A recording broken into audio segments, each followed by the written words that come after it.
Football ইতিহাসের সেরাদের ছোট্ট একটা তালিকা করলেও সেখানে অনায়াসেই চলে আসবে ক্রিস্টিয়ানো রোনালদোর নাম।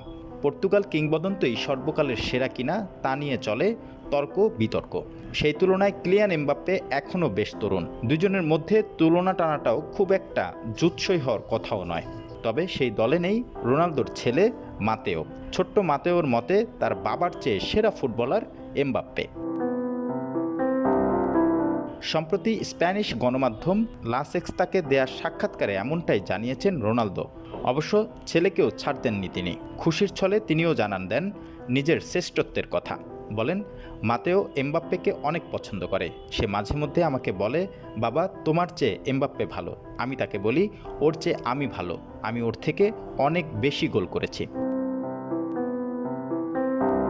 রোনালদোর ছেলে দুজনের মাঝে তুলনা টানলেও এমবাপ্পে যে বড় হয়েছেন রোনালদোকে আইডল মেনেই। পর্তুগাল অধিনায়কের মতো ফরাসি অধিনায়কও এখন খেলছেন রিয়াল মাদ্রিদের জার্সিতে। চলতি মৌসুমে তিনি যোগ দিয়েছেন নিজের স্বপ্নের ক্লাবে।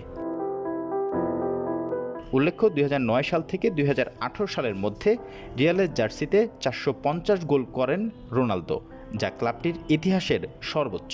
ছেলেদের আন্তর্জাতিক ফুটবলের সর্বোচ্চ গোল স্কোরারও তিনি।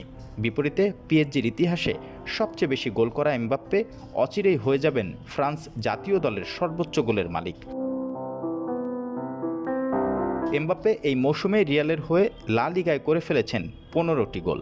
আর প্রায় 40-এ এসে এই বয়সেও আল নাসেরের জার্সিতে রোনালদো বরাবরের মতোই আলো ছড়িয়ে যাচ্ছেন। এরই মধ্যে 23 ম্যাচ খেলে করে ফেলেছেন 20টি গোল। সেই সাথে নামের পাশে রয়েছে 3টি অ্যাসিস্ট।